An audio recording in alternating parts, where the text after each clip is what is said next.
Le RHDP et le défi de la Côte d'Ivoire. Tel était le thème de la conférence organisée par le RHDP, dont le président du conseil d'organisation était son Excellence M. Ali Touré, représentant permanent de la Côte d'Ivoire auprès des organisations internationales des produits de base à Londres, dont les conférenciers étaient M. Dao Paulin Claude, ministre des Sports, M. Touré Mamadou, ministre de la Jeunesse et de l'Emploi des Jeunes, M. Anoble Félix, secrétaire d'État chargé des PME, Mme Dogbo Belmonde, députée de Guibérois et vice-présidente de l'Assemblée nationale. Avec certains invités de renom, tels que le ministre Cissé Bakongo, l'ancien président du Conseil économique et social et du RPP, M. Laurent Donald Fologo, l'ambassadeur Abdou Touré auprès de l'OIF, le président des régions du Gore, M. Guégué Bagnon, et plusieurs autres personnalités. Après le discours introductif du président du comité d'organisation, M. Ali Touré, la parole fut donnée à M. Nizako, représentant du RDR en France, pour souhaiter le traditionnel Akwaba au nom du RHDP France. Mesdames et messieurs, nous vous souhaitons la bienvenue. Monsieur Laurent Donald Fologo, ancien président du Conseil économique et social. Monsieur le ministre Cissé Bakongo, directeur de cabinet du président du RHDP. Monsieur le ministre Nao Paulin, Touré Mamadou et Anoble Félix. Madame Belmonde Dogo, vice-présidente de l'Assemblée nationale. Messieurs les ambassadeurs Abdou Touré et Ali Touré, mesdames et messieurs, chers anciens, nous sommes aujourd'hui ensemble pour parler du RHDP. Le RHDP France, Monsieur le ministre, chers invités, le RHDP France, dans toutes ses composantes, vous souhaite la bienvenue. À Kouaba.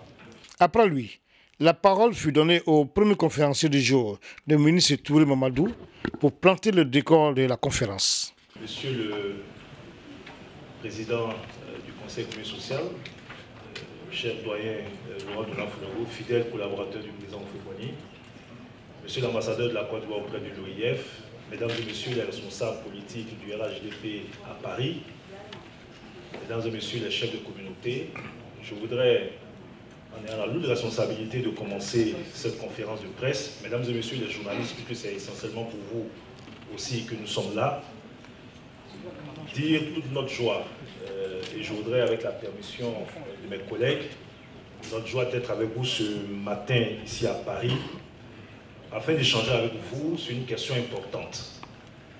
Échanger avec vous sur le RHDP, mais échanger avec vous sur les défis de la Côte d'Ivoire nouvelle. Et nous espérons sortir de cette conférence, arriver à vous démontrer en quoi est-ce que le RHDP incarne pour nous cette nouvelle Côte d'Ivoire, que chacun de nous ici incarne à sa manière. Ma conférence, mon intervention va commencer par une citation d'un de nos anciens. Je peux parler du professeur Didier Madi. Il y a quelques temps, il y a quelques jours, il y a quelques mois, m'a fait l'honneur de me recevoir et disait qu'en 1990, et je parle sous le contrôle du secrétaire général du PDCI à l'époque, à la veille donc du multipartisme, le président Oufoué-Boigny avait réuni un certain nombre de collaborateurs. Il y avait le président Alassane Ouattara, il y avait le président Henri Konan-Bédié, qui à l'époque était président de l'Assemblée nationale, et un certain nombre de cadres du PDCI, mais un comité restreint. Et le président Oufoué-Boigny, à l'époque, aurait dit ceci. Mes enfants, nous allons ouvrir le jeu démocratique, prévu donc dans notre constitution. Je tiens à vous dire que le PDCI doit rester cette maison ouverte. Après le multipartisme, certains de vos frères partiront. Mais laissez la porte ouverte pour que ceux qui voudront revenir à la maison puissent revenir à la maison. Mes enfants, je vous dis, si vous restez unis et soudés, vous allez gouverner ce pays pendant 50 ans. Si vous êtes unis et soudés, vous allez gouverner ce pays pendant 50 ans. Malheureusement, après la mort du président Houphouët-Boigny, le consensus entre nous s'est rompu. Je ne reviendrai pas sur toutes les conséquences de cette rupture du consensus, mais qui a abouti en 1999, donc à la perte de pouvoir. Avec les différents accords, négociations après 2002, alors que le processus diplomatique s'est mis en place pour essayer donc de redonner à notre Côte d'Ivoire la paix et la stabilité et amener les acteurs politiques ivoiriens à œuvrer dans ce sens, un jour, à Accra, en 2004, le président Alassane Ouattara, au cours d'une réunion, a interpellé son grand frère, le président Rikonan Bédié, en lui disant, et je vais essayer de le citer, « Grand frère, c'est à toi que le président Houphouët-Boigny a confié l'héritage commun. Tu as la responsabilité de réunir tous les enfants d'Houphouët-Boigny. Tu as la responsabilité de nous réunir tous. » On pourrait dire que l'histoire du RHDP aura commencé à Accra à cette réunion. Bien évidemment, en 2004, les différents partis politiques membres du RHDP avec les forces nouvelles s'étaient regroupés au sein donc, du G7, qui était donc le groupement donc, des sept entités politiques qui luttaient pour l'application des accords de Marcoussis. De discussion en discussion, en mai 2005, précisément le 18 mai 2005, ici à Paris, a été mis sur pied le rassemblement des oufouettistes pour la démocratie et la paix. Avec le président Rikonan Bédié pour le PDCI, le président Alassane Ouattara pour le RDR, le président Marie Touakeus pour l'UDPCI et le président Anaki Kobena pour le MFA. Dès la mise en place de cette alliance politique, dont l'objectif n'était pas seulement de gagner la présidentielle de 2010, mais l'objectif était donc d'être porteur d'un espoir pour notre pays, avec une vision qui allait au-delà des questions électoralistes, puisque nous avions convenu de gouverner ensemble après les élections présidentielles. Cette alliance a permis donc d'obtenir l'organisation effective des élections en 2010 et a permis au président Alassane Ouattara, au second tour de l'élection présidentielle, d'être porté à la tête de la magistrature suprême de notre pays. Pendant les 5 mois de blocus au Golf Hotel, c'est le président Henri Konan Bédié, comme cela a été dit par beaucoup de témoignages, qui a évoqué pour la première fois l'idée de la mise en place d'un parti unifié et qui, avec le président Alassane Ouattara, ont demandé à un certain nombre de cadres du PDCI, du RDA et des autres partis de commencer à réfléchir à la création du parti unifié. Après le blocus au Golf Hotel, notamment à partir d'avril 2011, et précisément à partir du 1er juin 2011, un gouvernement RHDP a été mis en place et a permis de stabiliser notre pays en engageant donc des résultats probants que le ministre Dao Paulin nous donnera tout à l'heure.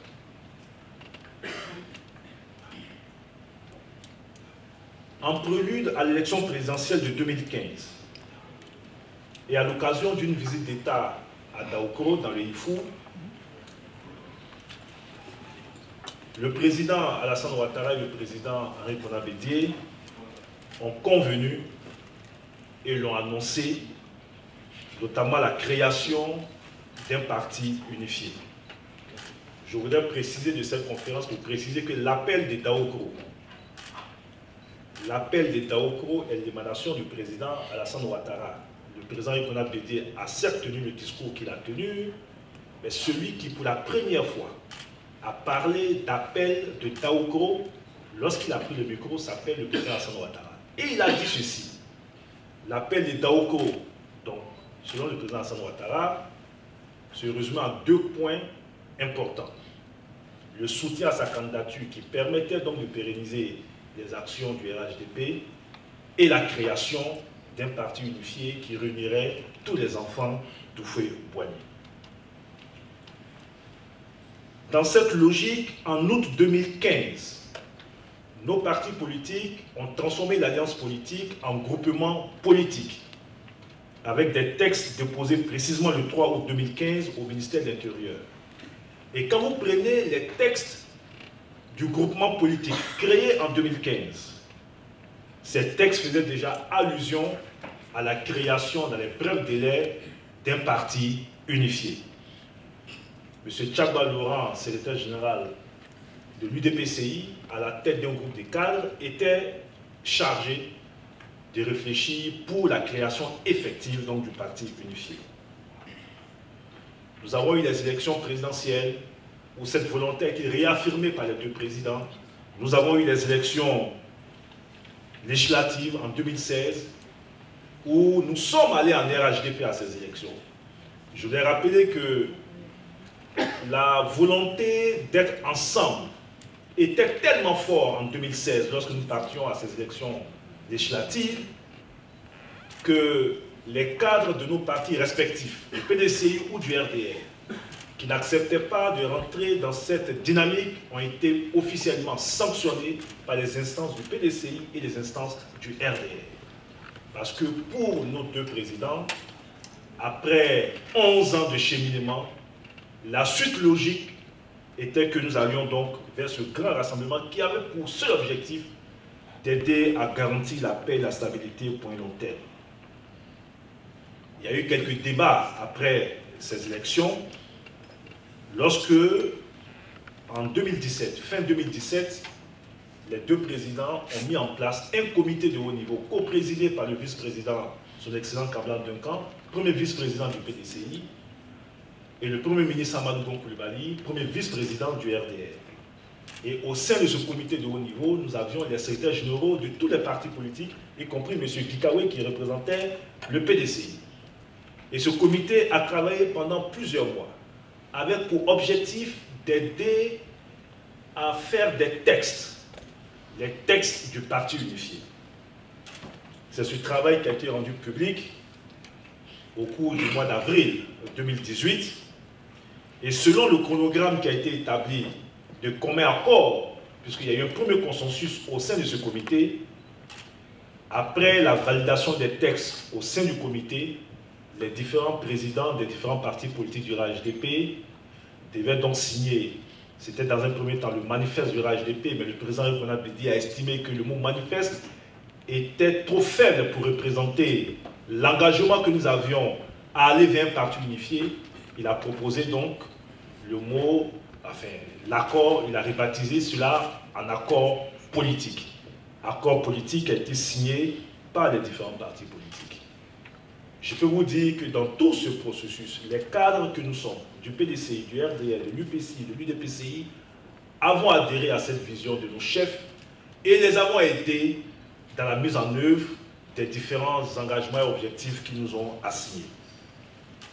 Il revenait donc dès lors que les textes avaient été signés, que les différents partis politiques, membres du RHDP, se prononcent sur ces textes et que la période transitoire de 12 à 18 mois s'ouvre et qu'au bout de cette période transitoire de 12 à 18 mois, le RHDP, parti unifié, soit réellement créé. Voici un peu l'historique qui nous semble important du RHDP. Qu'on vous dise un peu le cheminement que nous avons suivi. Malheureusement, et c'est par là que je vais terminer et laisser la parole à mon aîné, le ministre d'en haut, malheureusement, quelques incompréhensions ont surgi au moment de l'adoption effective de ces textes chez certains alliés. Je parle d'abord de l'UPCI qui s'est rattrapé après, mais le bureau politique du PDCI, ils ont eu l'occasion d'en parler tout à l'heure, qui, tout en adoucissant les accords politiques, a remis à plus tard la validation des textes du RHDP. Nous étions quasiment arrivés à un blocage. Que fallait-il faire? Est-ce qu'il fallait freiner le processus ou avancer? Le président Ouattara, en homme de consensus, et c'est la révélation que je vais faire aujourd'hui, a consulté les présidents d'institutions membres du PDCI. Il a consulté le président Dibi, il a consulté le vice-président de la République, il a consulté le ministre d'État Aoussou Jano, à l'époque ministre en charge du dialogue avec les institutions et du dialogue politique. Après avoir consulté ces cadres du PDCI, qui lui ont demandé expressément d'aller à l'Assemblée générale constitutive. Et ça, c'est important de le dire. Ce sont les personnalités que j'ai précitées, à qui le président a demandé qu'est-ce qu'on fait face à un blocage. Monsieur le Président, il nous faut avancer. Les autres prendront le train en marche. Il vous faut organiser dans les plus brefs délais, comme prévu par nos engagements, l'Assemblée générale constitutive. Et fort de ces conseils, le président Ouattara, avec les autres partis du RHDP, avec les cadres du RHDP, PDCI, RTR, tout le monde, vous avez vu l'Assemblée générale constitutive qui a été organisée. À cette Assemblée générale, nous avons eu 3 statuts de personnalité. Nous avions les invités, qui n'étaient pas forcément membres du RHDP. Nous avons les membres observateurs du RHDP, et certaines des personnalités citées étaient membres observateurs. Parce que lorsqu'on dit membre observateur, ça veut dire qu'on est d'abord membre. On est membre, mais observateur, ça n'a rien à voir avec être invité. Ils sont venus en tant que membres observateurs au moment de la création du Parti unifié. Et puis nous avions les membres fondateurs du RHDP, et nous avons l'honneur d'avoir 3 personnalités autour de cette table, notamment le secrétaire d'État Moblé, le ministre Dao Paulet et la vice-présidente Dogo Belmond, qui eux étaient membres fondateurs du RHDP. À l'occasion de son discours de clôture, à partir d'une résolution spéciale qui lui demandait de continuer les discussions avec son aîné Henri Konan Bédié, le président de la République, de façon solennelle, a pris l'engagement de discuter avec son aîné pour que l'intérêt général l'emporte sur tout. Et qu'au lendemain de ce processus, ils puissent se retrouver pour continuer donc à marcher, à cheminer ensemble. Malheureusement, les choses ne sont pas allées dans ce sens, et vous savez tous, de façon unilatérale, à l'entame d'une discussion qu'ils ont eue le 8 août 2018, alors que cette rencontre devait être l'entame de discussions entre les 2 personnalités, de façon unilatérale, le président Henri Konan Bédié a décidé de récuser non seulement sa signature, mais de se retirer du RHDP, au grand regret de tous les membres du RHDP. C'est dans ce contexte que nous sommes allés aux élections, avec beaucoup de débats, beaucoup de confusion. Ils sont là, ils parleront. Le statut donc, de ces personnalités, PDCI ou RHDP, RHDP ou PDCI. Que valait le RHDP sans le président Henri Konan Bédié? Est-ce que le PDCI avait totalement quitté le RHDP? Et comme Isako l'a dit, beaucoup de questions et de doutes avaient commencé à s'installer. Cet instrument qui a permis de garantir la paix et la stabilité dans notre pays pendant 7-8 ans. Quel serait l'avenir de ce pays si des dissensions au sein de cet instrument faisaient jour? De débat à débat, les élections locales, qui sont essentiellement des élections de développement, puisqu'il s'agissait d'aller renouveler la légitimité de nos élus locaux, mais par la force des choses, ces élections sont devenues des élections politiques, qui devaient permettre de clarifier, une bonne fois pour toutes, les positions dans le débat public, et voir les rapports de force des uns et des autres, et mieux nous projeter pour l'avenir. Après le ministre Touré Mamadou, la parole fut donnée au deuxième conférencier du jour, le ministre d'en haut Paulin Claude, qui lui a intervenu sur les enjeux des élections et les enseignements à tirer. Et surtout, ce que le RHDP va ou peut apporter à la Côte d'Ivoire. Je voudrais remercier le ministre Touré Mamadou qui a fait un retour très important en arrière pour situer le décor, pour dire d'où nous venons, parce que le thème c'est le RHDP et les défis de la Côte d'Ivoire nouvelle. Mais avant d'arriver aux défis de la Côte d'Ivoire nouvelle, il est important de dire d'où vient le RHDP et où il en est aujourd'hui. Aujourd'hui, nous sommes allés aux élections. Et autour des élections, nous avons entendu tout et pratiquement n'importe quoi. Il était important donc de revenir aux chiffres. Nous sommes allés à ces élections très importantes qui devaient être des élections de clarification.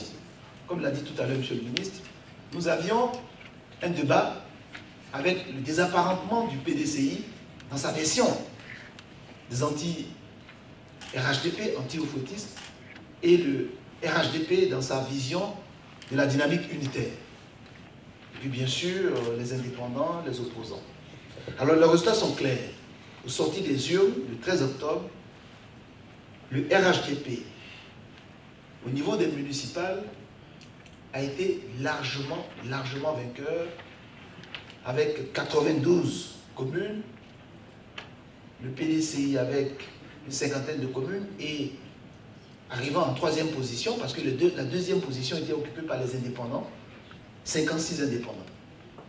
Et au niveau des régionales, là la cartographie est beaucoup plus nette, parce qu'aux élections régionales, nous avons l'ensemble du territoire national qui est couvert, et là, le RHDP encore est sorti vainqueur, avec 20 régions. Le PDCI n'a eu que 6 régions, et les indépendants 3 régions, en gros.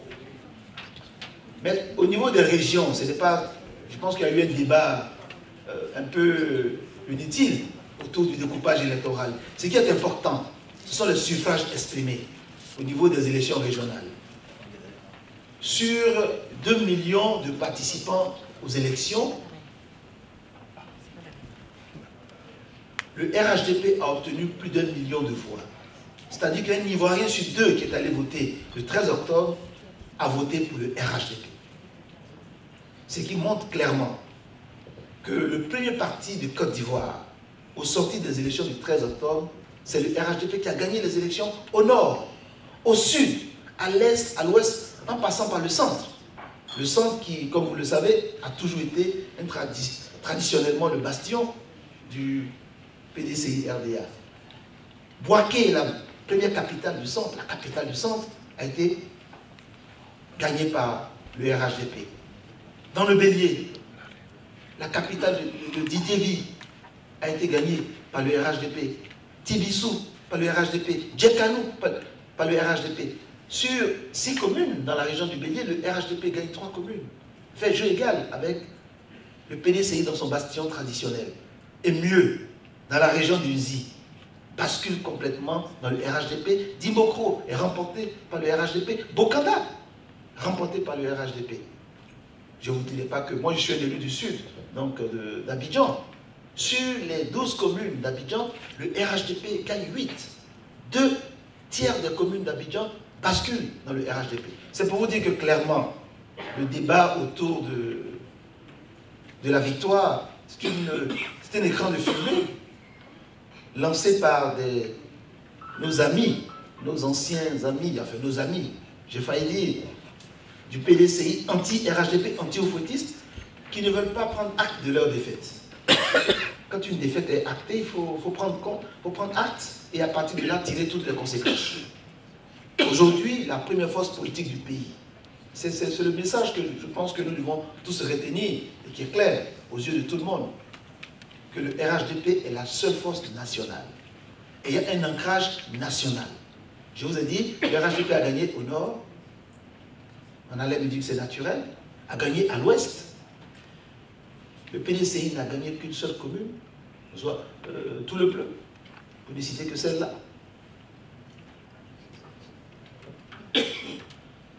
l'est, au centre, comme je viens de vous l'indiquer, et bien naturellement au sud. C'est pour vous dire que la seule force nationale qui a un ancrage national aujourd'hui, et vous pouvez en être fiers, c'est le RHDP. Ça veut dire que les Ivoiriens ont besoin de rassemblement. Les Ivoiriens ont besoin d'unité. Les besoins de stabilité sont évidents. Mais surtout, nous sommes à une élection un peu particulière. C'est une élection qui est à mi-mandat.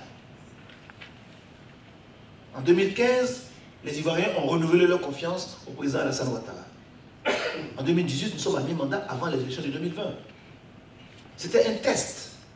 C'est pourquoi il y a beaucoup d'enjeux autour de cette élection. Pourquoi il y a beaucoup de bruit, il y a beaucoup d'excitation.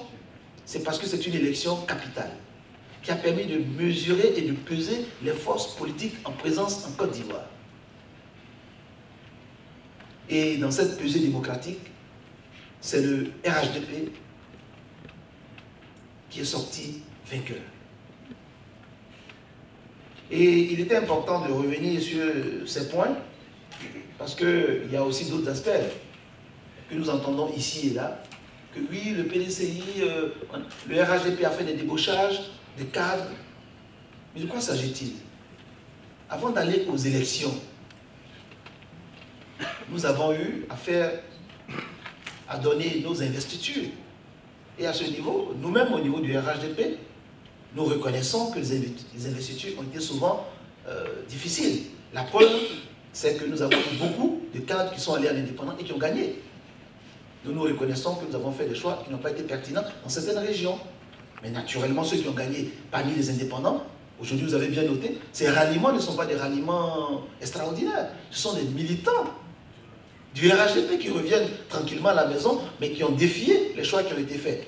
Et aujourd'hui, nous reconnaissons que ces choix n'ont pas été souvent pertinents. Donc aujourd'hui, nous avons sur les 56 indépendants, il y a 36 naturellement que vous connaissez, le maire de Borotou, le maire de... Bon, mais c'est des gens qui sont RHDP, connus, qui reviennent tranquillement à la maison. C'est pas un problème, on n'a acheté personne. Il n'y a eu aucune pression sur qui que ce soit. Les indépendants qui viennent. Et puis c'est une insulte à ces indépendants de dire qu'ils ont été achetés ou qu'il y a eu des pressions. Voilà des personnalités qui prennent de leur énergie, de leurs moyens, et qui affrontent le suffrage universel et qui gagnent les élections. Est-ce qu'on peut parler de débauchage? C'est parce qu'il y a des personnes qui n'arrivent pas à comprendre qu'en Côte d'Ivoire, il y a des personnalités qui peuvent avoir des convictions, qui ne sont pas forcément des essuie-glaces, mais qui ont des convictions, qui ne sont pas des profito-situationnistes. Et voilà. Et les gens n'arrivent pas à comprendre comment moi je vais aux élections, dans mon cas précis. Je dis que je suis RHDP, PDCI, pro-RHDP, pour la dynamique unitaire. On me met en face de moi un candidat PDCI, anti-oufouettiste, mais que j'écrase naturellement aux élections. Avec plus de 60%. Est-ce que dans mon cas, on peut me dire que j'ai été débauché? Non. Mais non. Mais les choses sont claires. Voilà, donc voilà, je voulais insister sur ces cas pour dire qu'aujourd'hui, la force politique homogène, cohérente et forte en Côte d'Ivoire, c'est le RHDP. Et je peux vous dire qu'avec beaucoup de sérénité, cette force va pouvoir travailler pour conduire la Côte d'Ivoire dans la Côte d'Ivoire nouvelle. Dans la Côte d'Ivoire nouvelle. Il faut que nous avons non seulement un programme, nous travaillons tous les jours à apporter des résultats probants à la Côte d'Ivoire. Nous sommes un pays aujourd'hui qui est mesuré sur le plan international. Vous avez des indices de Doing Business qui montrent que la Côte d'Ivoire a fait des progrès extraordinaires sous le leadership du président Alassane Ouattara. Que le Millennium Challenge Corporation américain lui-même indique que la Côte d'Ivoire doit bénéficier de ce Millennium Challenge parce que nous avons fait des progrès importants. Vous connaissez tous les indices de mesure réalisés par l'Institut de Mo Ibrahim, qui a reconnu encore la semaine dernière.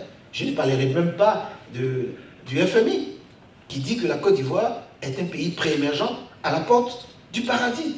Et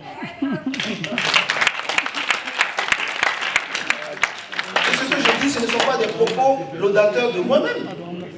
Je suis en train de citer ce que la communauté internationale reconnaît à la Côte d'Ivoire d'aujourd'hui.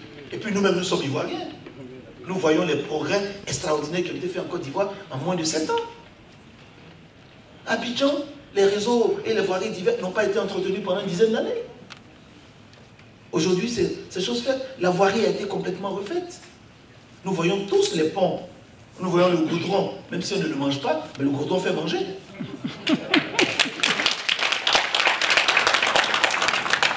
Nous voyons tous les investissements structurants qui sont faits en Côte d'Ivoire. Et moi qui suis ministre des Sports, je peux vous dire que la Côte d'Ivoire va organiser en 2021 la CAN. Mais pour le faire, il fallait mobiliser 200 milliards de francs CFA sur le marché international. Mais ça a été acquis même pas en une semaine.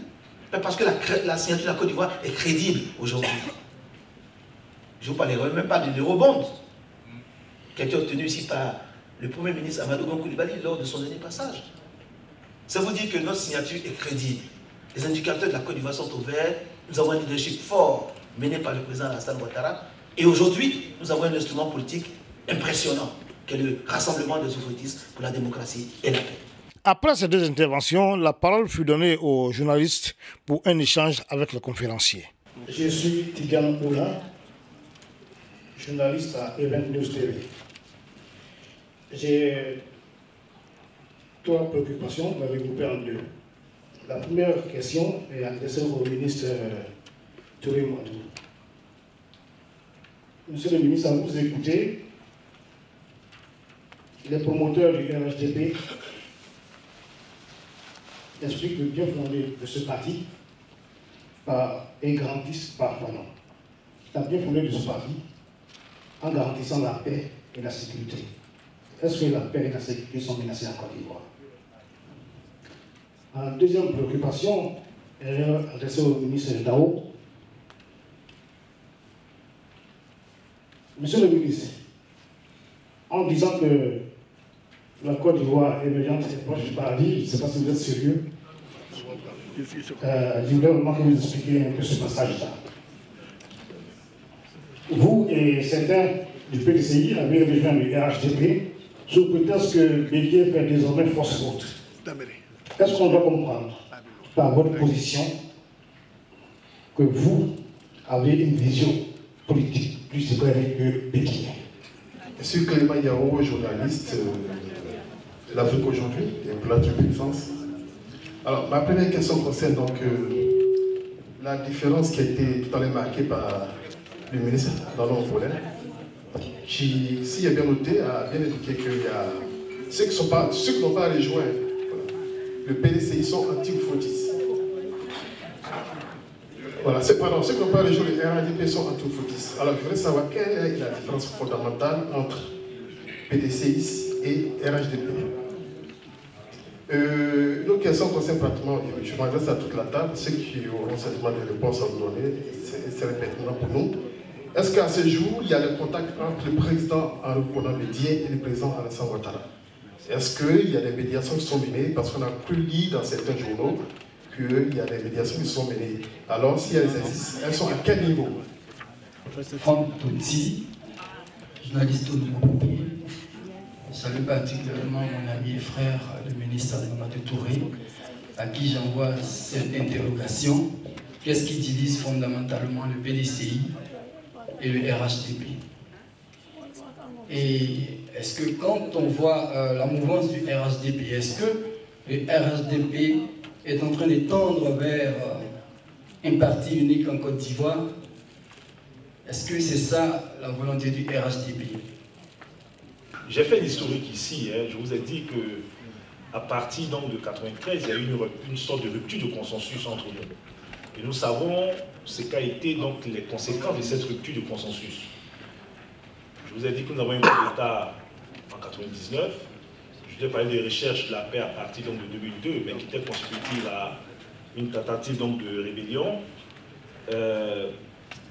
Et nous sommes convaincus que la division des enfants d'Oufo-Boigny, à un moment donné, a pu favoriser, même si ce n'est pas la cause principale, a pu favoriser cela. Vous savez, lorsque nous sommes arrivés aux affaires dans le cadre du RHDP, nous avions beaucoup de défis à relever. Pour ceux qui étaient à Abidjan au lendemain de la crise post-électorale, une armée à reconstruire, nous avons beaucoup de groupes paramilitaires qui faisaient la loi en Côte d'Ivoire, un tissu social à reconstruire, beaucoup de défis à relever. Des pays qui ont connu des situations similaires à la nôtre, Libéria, Sierra Leone, Congo-Brazzaville et autres, ont mis beaucoup plus de temps que la Côte d'Ivoire pour penser les plaies et se relever. Si nous avons pu relever tous ces défis en un temps record, c'est parce que les enfants de Houphouët-Boigny, qui constituent la majorité en termes idéologiques dans ce pays, ont su se retrouver. Et donc, pour nous, il s'agit de consolider une situation que nous avons déjà. Donc, nous parlons de consolidation de la paix et de la stabilité. La mairie de Lakota, alors, vous faites l'avocat du diable, parce que ce soit mairie ou Kouyaté, les deux sont des cadres du RHDP. Donc, ne vous faites pas plus royaliste que le roi. Nous avions des cadres du RHDP. Donc, mairie comme Kouyaté sont tous deux membres du RHDP et ils le revendiquent. Nous avons eu un arbitrage parce que dans les localités, il y avait plusieurs cadres qui voulaient postuler. Et nous avons pensé, et nous avons eu raison, que les deux cadres, tout en étant tous aussi bons l'un comme l'autre, celui qui avait plus de chances de ramener la victoire au RHDP, c'était Kouyaté. Qui avait le plus de chances de rassembler, pas seulement les Dida, mais qui devait rassembler et les Dida et toutes les populations qui vivent à Lakota. Bien évidemment, nous dénonçons les violences qui se sont produites à Lakota. Et ceci est inacceptable qu'une compétition électorale ramène à des violences telles que nous l'avons constaté, et cela est à déplorer. D'où qu'elle vienne, cette violence. Mais nous ne sommes pas allés dans une logique purement tribaliste. Vous savez, la Côte d'Ivoire est beaucoup plus complexe que ça. J'ai eu l'occasion d'en parler. Vous faites écho des propos d'un ancien ministre du FPI qui ne comprenait pas qu'une personnalité qui ne soit pas autochtone d'une région puisse parler au nom des populations de cette région. Nous avons dit que c'est simplifier un peu le débat et c'est méconnaître les réalités sociologiques de nos régions. Mamadou Touré est député de Daloa parce que les parents de Mamadou Touré, depuis les années 40, se sont installés à Daloa, mais parce que Mamadou Touré a des parents bêtés. Je suis fier d'être le neveu du ministre Pierre Kipré. Je suis fier d'avoir Léa Gbagbo, qui est la fille de Laurent Gbagbo, comme cousine. Je suis fier d'avoir été soutenu par mes parents, parce que dans les 12 des 14 villages bêtés, j'ai fait plus de 60%. Donc, il ne faut pas simplifier les choses. Je confirme. Et c'est pour éviter justement qu'on revienne à ce débat ethniciste et autres que nous estimons que la Côte d'Ivoire multiforme doit se retrouver au sein des partis politiques. Pour que la première des choses qui soit regardée, ce ne soit pas l'origine ou l'ethnie, mais ce que chacun d'entre nous, à son petit niveau, peut apporter à ce pays. Pour la question de ce qui divise le PDC et le RHDP, mes collègues vont répondre. Monsieur le ministre, peut-être dire aux journalistes que ce n'est pas vous qui avez dit que la Côte d'Ivoire est au port du paradis. Et que la Côte d'Ivoire au port du paradis est le titre d'un rapport de la Banque mondiale que vous pourrez chercher si vous faites votre travail de journaliste, qui a fait un travail d'évaluation sur la situation économique de notre pays. Et qui, ce rapport, a décidé de le titrer la Côte d'Ivoire au bord du paradis. Ce que la Banque mondiale dit, c'est que les progrès réalisés avec le président Hassan Ouattara dans le domaine des infrastructures, de l'éducation, de la santé et autres sont des efforts importants. Et comme nous avons pour objectif d'être un pays émergent, ce que la Banque mondiale dit, c'est qu'il nous reste encore quelques petites réformes à faire pour basculer vers donc, les pays émergents. Et donc nous sommes aux portes du paradis. Il nous faut maintenant travailler à ouvrir cette porte et à rentrer dans le paradis.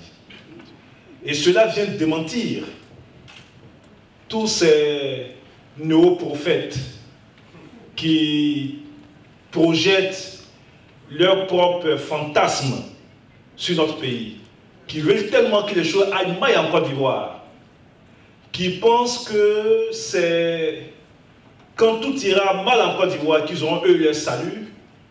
Dieu merci, il y a des organisations internationales crédibles qui sont totalement des organisations indépendantes, qui sont arbitres de nos débats et qui peuvent dire ce qui marche et ce qui ne marche pas. Et pour l'heure, toutes les organisations internationales crédibles dans ce monde, Banque mondiale, Fonds monétaire international, l'indice Mo Ibrahim, MCC, sont là pour témoigner des prouesses réalisées par le président Ouattara, et nous devons être fiers de cette prouesse parce qu'elle a été faite par le président, certes, mais à la tête d'une équipe faite d'hommes et de femmes du RHDP qui ont décidé de consacrer leur énergie et leurs compétences au service de leur pays. Mais je voudrais revenir sur la question de M. Tidjane, qui demande si la paix et la sécurité sont menacées véritablement en Côte d'Ivoire.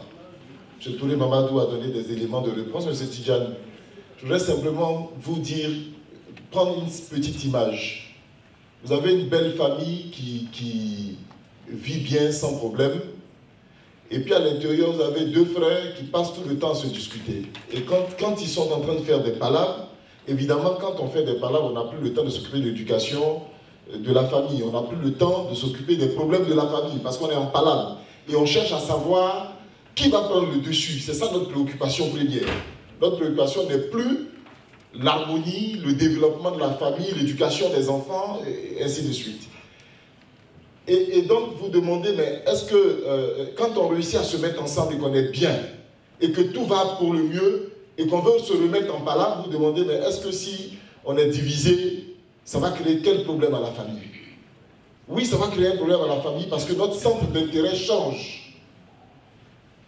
Quand deux gros partis comme le PDCI et le RDR, je dirais aujourd'hui, le PDCI et le RHDP sont en train de faire des palabres, avec à côté l'un qui cherche à avoir l'autre comme allié, mais on n'aura rien à faire que de régler des palabres tous les jours au lieu de nous occuper du développement de notre pays.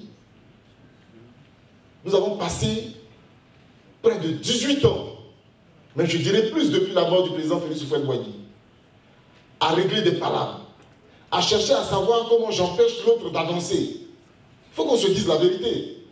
À nous battre dans les forums au niveau international pour savoir comment discréditer l'œuvre d'un camp par rapport à l'autre. Ça nous a apporté quoi? Rien du tout. Deux groupes se sont mis ensemble. Ils ont réussi à faire en sorte que la Côte d'Ivoire prenne son envol, reprenne son envol.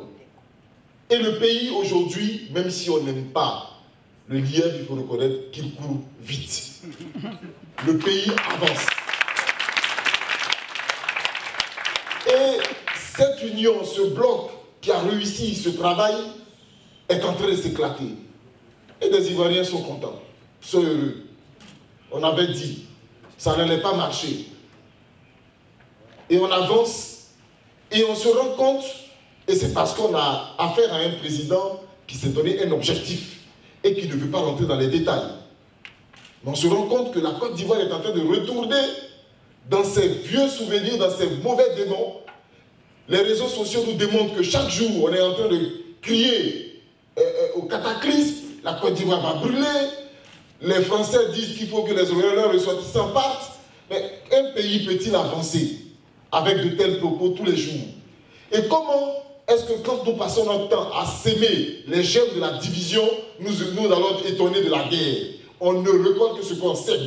Et aujourd'hui, on est en train de s'aimer la haine à nouveau. Et si nous continuons à s'aimer la haine, nous allons récolter la guerre. Cher ami, oui, si le RHDP continue dans sa vision, si le PDCI continue dans cette vision, oui, les problèmes reprendront en Côte d'Ivoire, je le dis, et je l'assume. Faisons en sorte que nous évitons cela.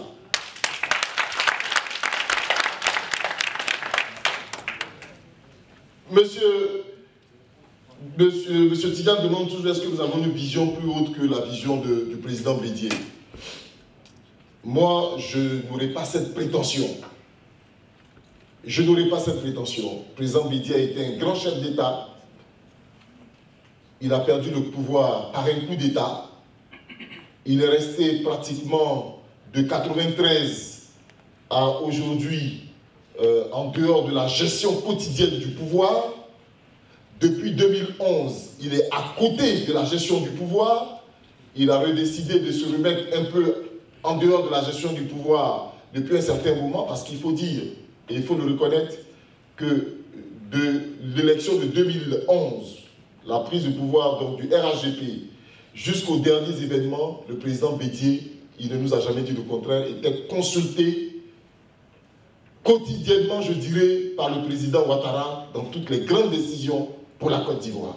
Donc, ils ont co-géré ce pays, ce qui amenait certains Ivoiriens à dire la Côte d'Ivoire a un PCA et un DG. Le PCA, c'était Arikona Bédié, le DG, c'était Alassane Ouattara. Et les choses se passaient bien. Mais en Côte d'Ivoire, on a un problème, c'est que quand on dit la vérité, on a un problème avec tout le monde.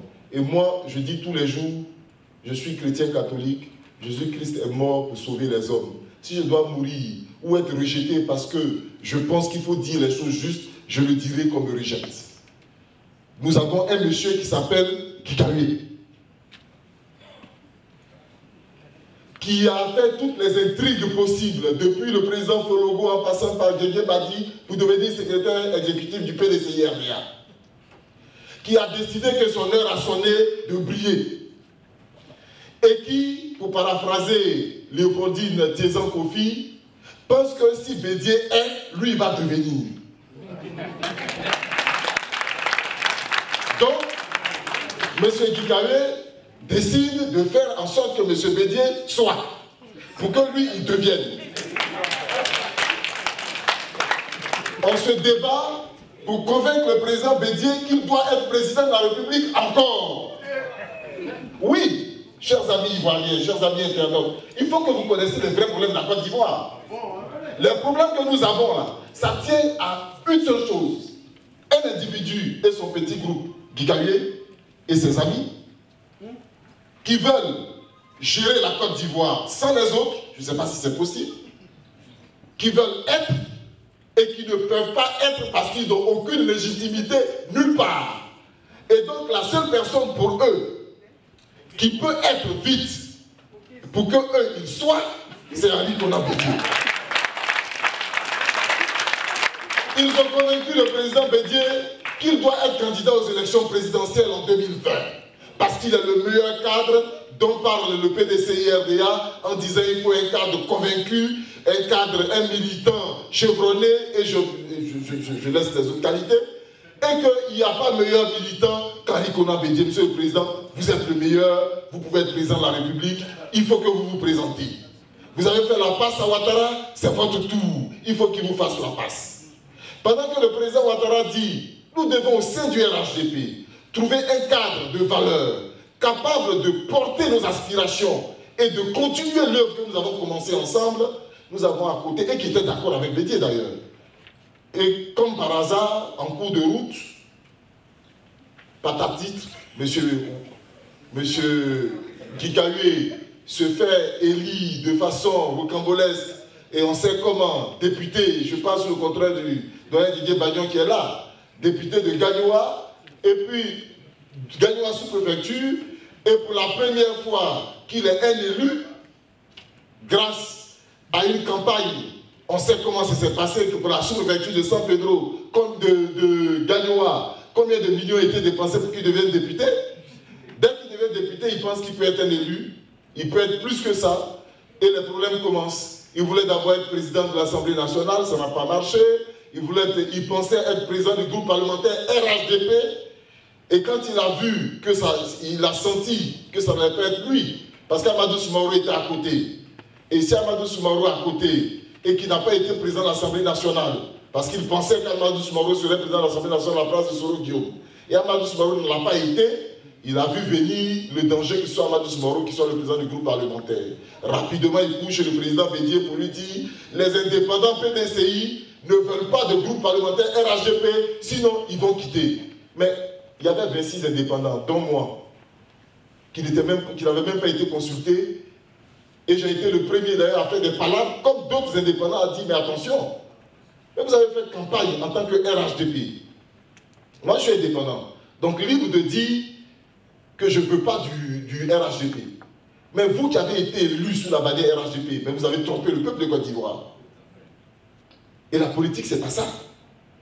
Vous avez dit, avant les élections, que vous partez à RHDP pour créer un groupe parlementaire RHDP. Vous arrivez au Parlement, il n'y a plus de groupe parlementaire RHDP. Parce que un monsieur veut un titre, Il veut être président de groupe parlementaire. Ça s'arrête là. Et on convainc le président Bédié qu'il faut créer un groupe parlementaire PDCI. Et commence tous nos problèmes. Et de là a commencé ma bataille. Pour dire je suis contre, je me battrai jusqu'à ce qu'on revienne au groupe parlementaire RHDP parce que vous avez trompé le peuple de Côte d'Ivoire. Et l'IKE sait combien de fois nous sommes battus sur ce sujet. Mais revenons aux problèmes qui ont commencé là et qui se sont aggravés. Oui, M. Bédié, mon père, veut être président de la République. Je n'y croyais pas jusqu'au jour où, dans une discussion, il me ressort clairement. Je dis attention, il y a danger à la demeure. Si le vieux veut être président de la République, il aura problème. Parce que je ne suis même pas sûr que si le président Ouattara nous dit qu'il veut que son grand frère soit président, nous-mêmes on ne le lapide pas. On n'a rien contre le président Bédié. Moi particulièrement, c'est un monsieur que j'adore. Mais je l'adore tellement que je veux le protéger. Je l'aime tellement que je veux que lui, sa grande vision politique soit mise là pour éclairer et guider ses enfants. À un moment donné de la vie, l'expérience de l'homme sert plus quelque part qu'à une autre place. Et aujourd'hui, l'expérience du président Bédié servira plus à la Côte d'Ivoire en tant que gourou, comme l'avait posé le président Ouattara, qu'en tant que chef de l'exécutif. Parce que s'il est chef de l'exécutif, ce n'est pas parce que lui, il ne connaît rien, mais c'est parce que, avec son âge, il n'aura pas la possibilité de tout cerner. Et des gens comme Guy Kalué viendront nous créer des tourbillons à l'intérieur et des tourbillons qui vont nous envoyer partout sauf où on veut aller. Voilà la réalité des choses. Donc, oui, cher ami Tidjane, faisons attention. Si cette division-là s'accentue, c'est dangereux pour notre pays. La différence entre le PDCI et le RHDP, la différence des oufouettistes. Oui, Oufou Boigny était, je pense, sous le contrôle de mon père Fologo qui est assis là, était un rassembleur. Et nous savons tous la démarche de Félix Houphouët-Boigny. Comment il a fait pour arriver là où il est arrivé. Comment le PDCI a été créé. Quand on créait, je le dis souvent à ceux qui disent oui, on ne peut pas voir disparaître le nom du PDCI. Je dis mais quand on a créé c'est le syndicat agricole africain qui a été créé. Le jour où Félix Houphouët-Boigny décidait de créer le PDCI et faire disparaître le syndicat agricole africain, a demandé l'avis de personne. Il était à Paris. C'est l'histoire qui nous le dit. Il a téléphoné à Abidjan, à ses amis pour dire il nous faut un instrument de bataille politique. Et donc créer un parti politique parce qu'ici, là, ce n'est pas le syndicat agricole qui peut être au Parlement. Le président Fologo est là. C'est comme ça que le PDCI a été créé. Parce qu'Oufou avait besoin d'un instrument politique pour sa bataille politique. Et en cours de route, il est arrivé à un moment où au stade de Géant André, en 1958, il a lancé l'appel du rassemblement des Ivoiriens. Il y avait plusieurs partis politiques en Côte d'Ivoire. Il a rassemblé les Ivoiriens dans un seul parti politique parce qu'en ce moment précis, il s'était rendu compte que la division des Ivoiriens dans plusieurs partis politiques n'allait pas apporter le développement et la stabilité dans le pays. Il a voulu qu'il y ait une force qui lui permette de créer la Côte d'Ivoire avec ses frères, avec tous les Ivoiriens. Il a réussi cela. Si en ce moment précis, je le dis, je n'étais pas là, mais si en ce moment précis, je pense, vu la vision qu'avait cet homme, les autres partis étaient majoritaires, Félix Houphouët-Boigny, et qui lui demandaient de changer le nom du PDCI pour créer un nom d'union, il n'aurait pas refusé parce que l'essentiel pour lui, c'était de se créer une arme de combat. Félix Houphouët-Boigny a permis la naissance du multipartisme en Côte d'Ivoire. Tout à l'heure, le ministre Touré Madou a survolé le sujet. Mais aujourd'hui, l'arme politique qui nous a laissé le PDCI-RDA, est-elle vraiment l'arme politique que lui, il avait quand il était là? Est-ce que nous pouvons dire, nous tous, avec assurance, que l'arme politique de Félix Houphouët-Boigny, le PDCI-RDA, qui partait du nord au sud, de l'est à l'ouest, du centre, est-ce que c'est ce PDCI qui est là aujourd'hui? Non. Alors, si nous avons réussi à créer quelque chose avec son nom, en gardant son nom, pour qu'à l'intérieur se retrouve son histoire, l'histoire du syndicat agricole africain, l'histoire du PDCI-RDA, l'histoire des autres partis et l'histoire de la Côte d'Ivoire qui peuvent se retrouver dans l'histoire du RHDP pour que ce PDCI-là se mette ensemble et qu'il s'appelle RHDP. Quel est le problème? Quel est le problème? La division, oui, cher ami, je vous l'ai dit tout à l'heure, parce que nos intérêts personnels sont en train de prendre le dessus sur l'intérêt général, sur l'intérêt commun de tous les Ivoiriens. Voilà notre problème au sein du RHDP avec le PDCI-RDA. Et je voudrais finir par, on nous parle de négociations. Moi, je ne sais pas s'il y a des négociations entre le président Bédié et le président Ouattara. Je ne parle pas de ce que je ne sais pas. Je ne sais pas s'il y a des négociations, s'ils sont bloqués ou pas. J'en sais rien du tout, mais ça nous donnerait. Mais je crois qu'on gagnerait à ce qu'il y ait des négociations. On gagnerait à rapprocher les positions. On gagnerait à trouver le gopor qu'il faut faire boire à Kikalué pour le dégager des métiers, pour que la Côte d'Ivoire la danse. On gagnerait.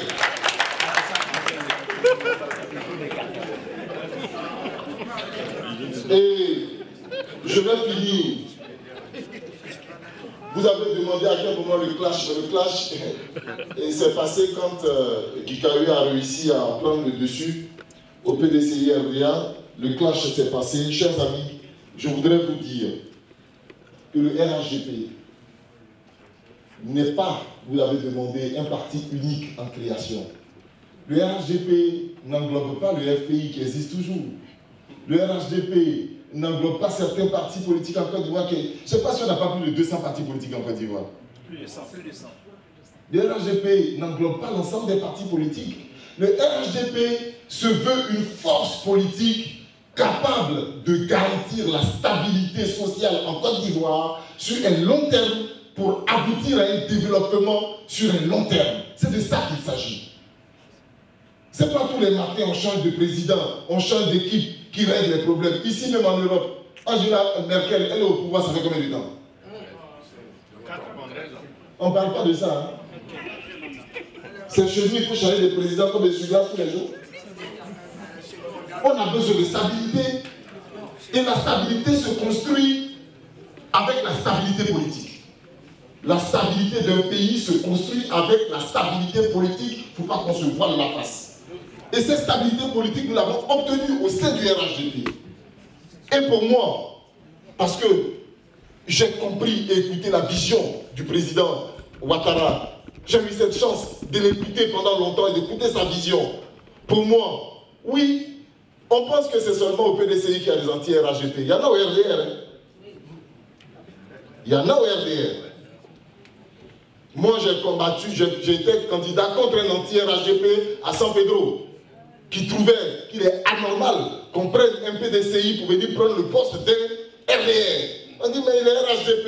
Il dit, non, je m'en fous. C'est le poste du RDR.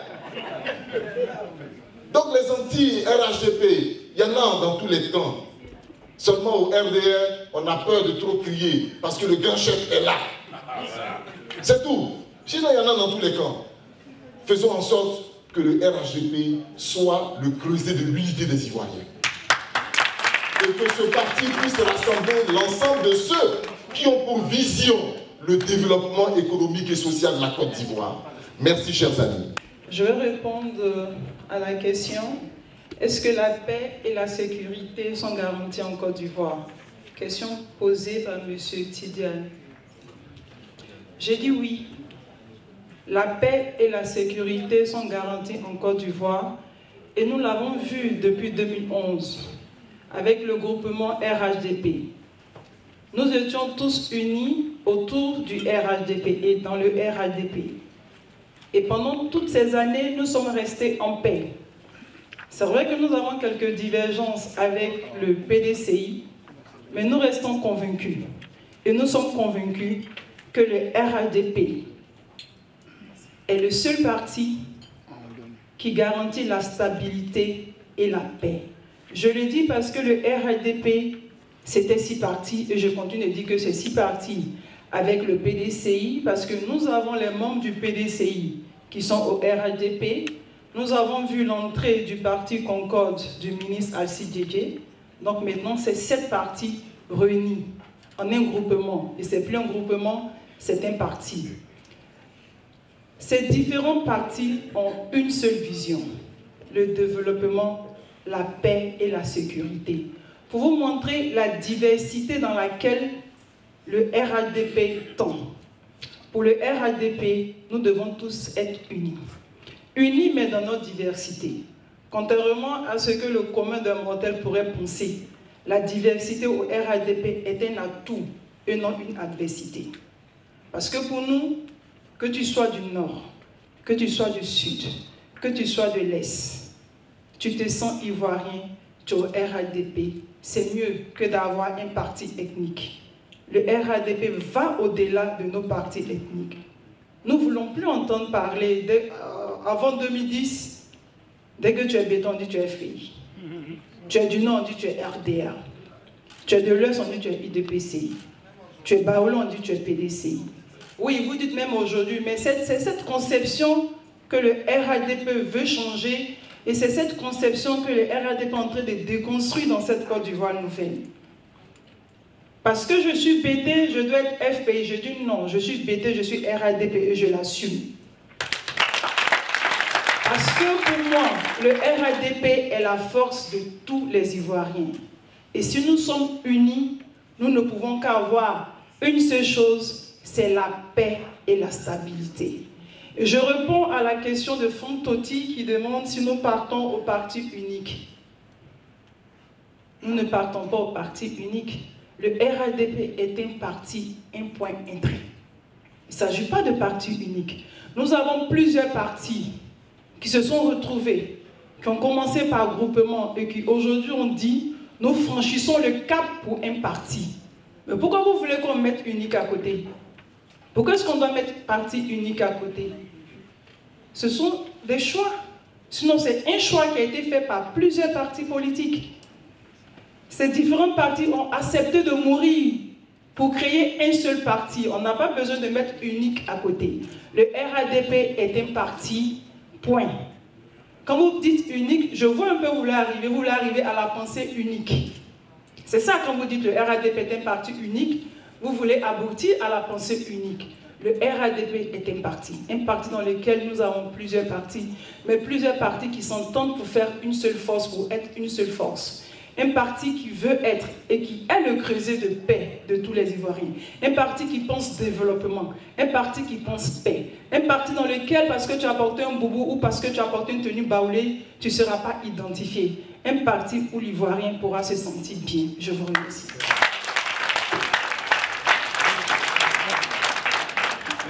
Ma question s'adresse toujours au ministre Touré, qui est le porte-parole du RDR, si nous sommes exacts.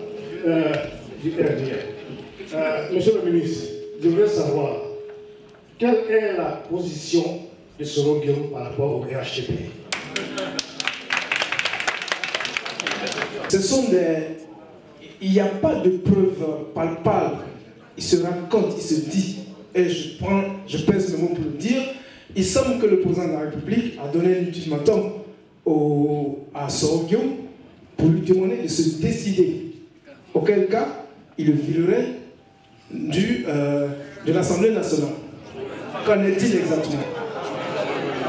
Le journal d'Abidjan, j'ai juste quelques séries de questions. La première question, c'est de me rassurer que vous n'avez pas donné les 100 millions à chaque indépendant. Ensuite, de savoir quel est le véritable statut du RHDP. Tantôt, c'est un parti politique, tantôt, c'est un groupe parlementaire. Quel est le véritable statut du RHDP. Ensuite, j'aimerais aussi vous inviter un peu par rapport à développer le point sur les défis. La Côte d'Ivoire, vous avez dit, et vous avez insisté sur le fait qu'il y ait la stabilité et la paix. À part ces deux points, quelles sont les véritables promesses, n'est-ce pas, du RHDP à la Côte d'Ivoire? J'aimerais aussi ajouter un dernier point que malheureusement je n'arrive pas à voir. Il se trouve au sein du RDR beaucoup de politiciens qui nous ont dit qu'il faut se comporter comme un fleuve pour que les rivières viennent. un matin et puis le soir, ils nous disent aussi en même temps, il faut rester dans le dialogue. Le ministre Touré Mamadou avait insisté sur le fait que le RHDP joue collectif par rapport à ceux qui jouent solo. Pour revenir un peu à une question qui m'a précédé, par rapport à ceux qui jouent solo, quelle est la position du RHDP sur ça? Merci.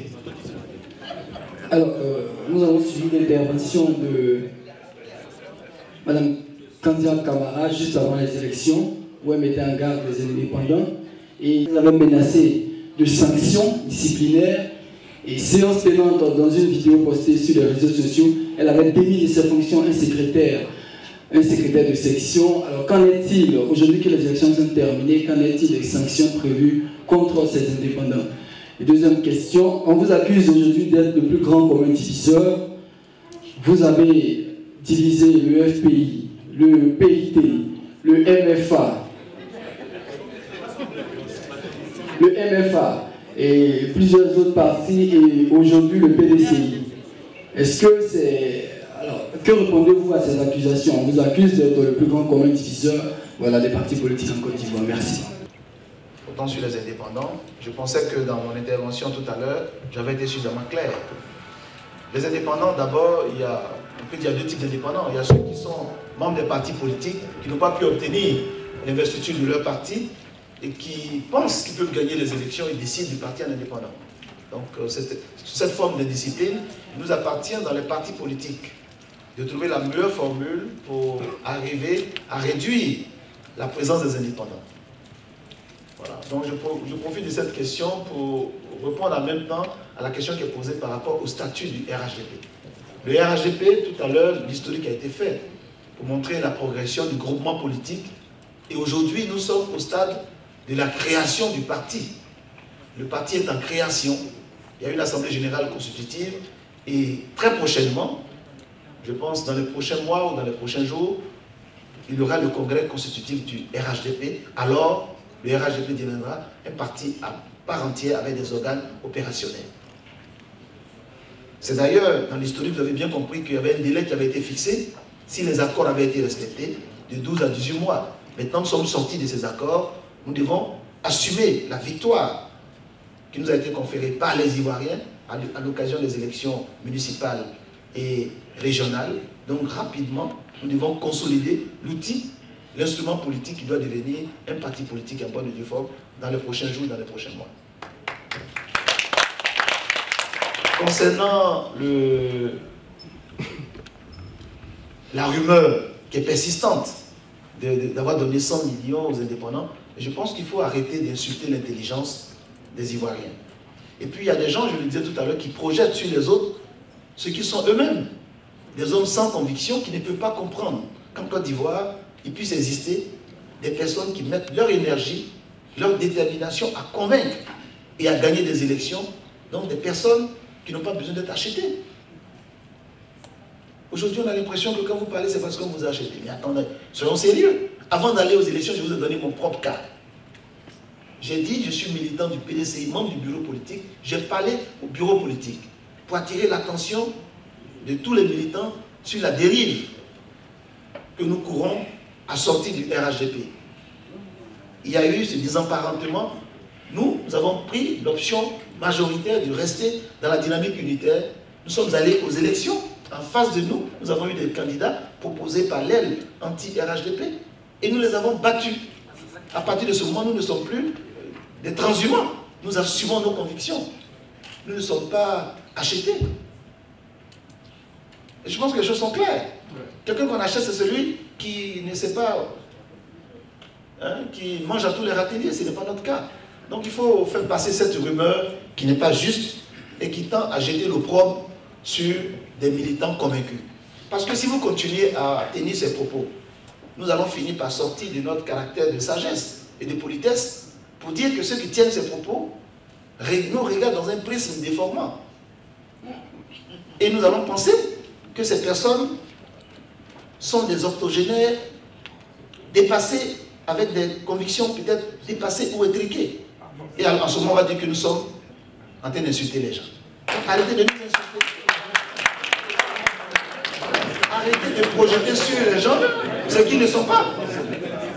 En tout cas, par sagesse et par éducation, en tant que oufouettistes, nous ne tirons pas ces propos et nous ne voulons pas qu'on projette sur nous ce que nous ne sommes pas.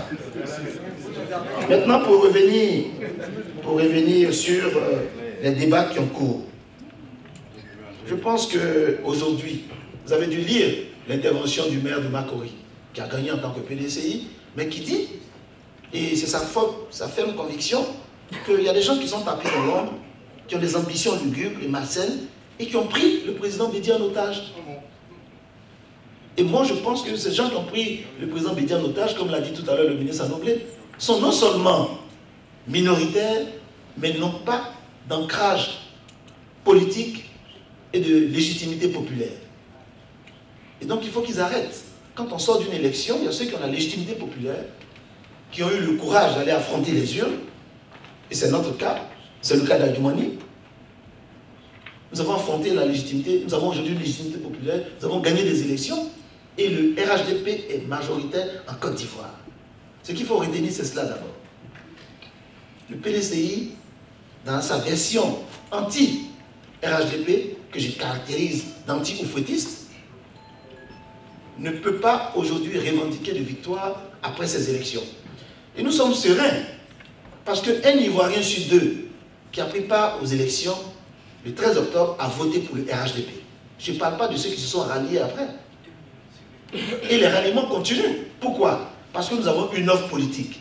Le parti qui est centrifuge, pour parler comme les scientifiques, qui peut attirer des gens et proposer une offre politique crédible, aujourd'hui c'est le RHDP. C'est pourquoi les gens reviennent et viennent au RHDP. Et nous voulons que tous les Ivoiriens aient pris de paix. Tous les Ivoiriens qui pensent que la Côte d'Ivoire ne peut plus retourner avec les vieux démons de la division, de l'ethnicisme, de la politique politicienne, que ces Ivoiriens changent de posture et viennent dans le rassemblement. Le RHDP n'est pas un parti unique en création.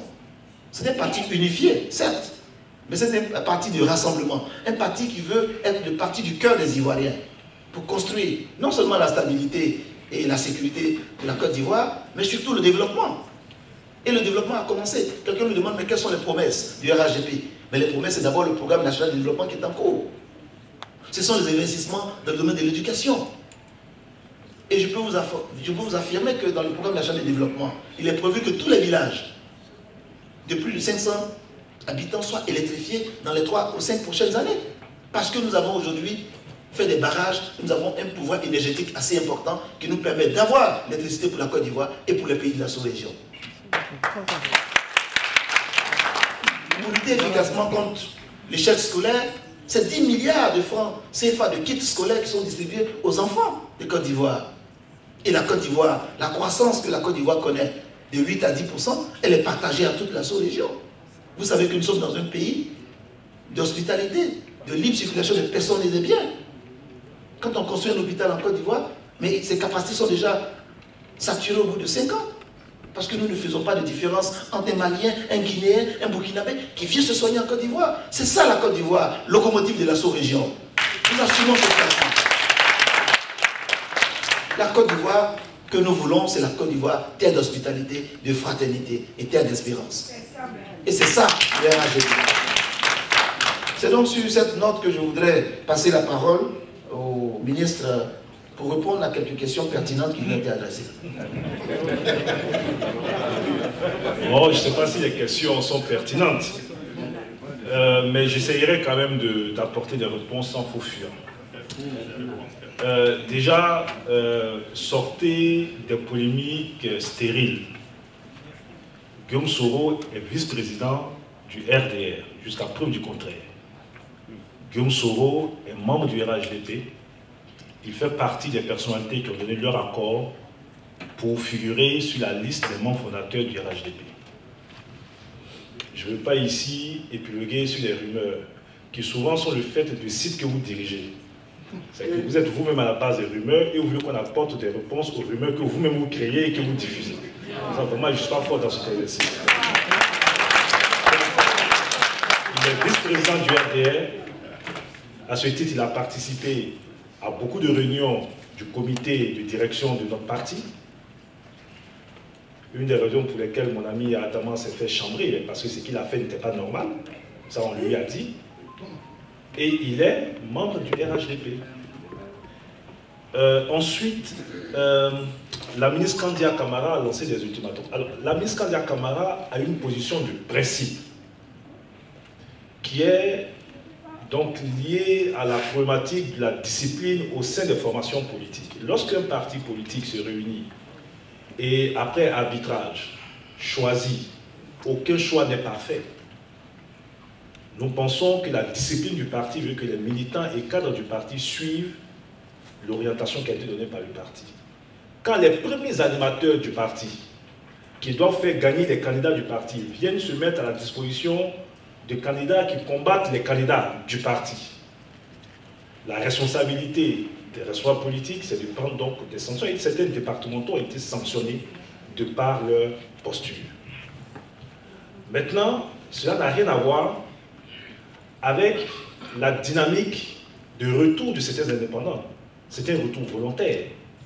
Le ministre l'a bien expliqué, la plupart des indépendants sont des indépendants issus de nos partis politiques, qui pour la plupart sont allés parce qu'ils estimaient que c'était les meilleurs choix et que notre mécanisme de choix n'était pas juste à leur égard.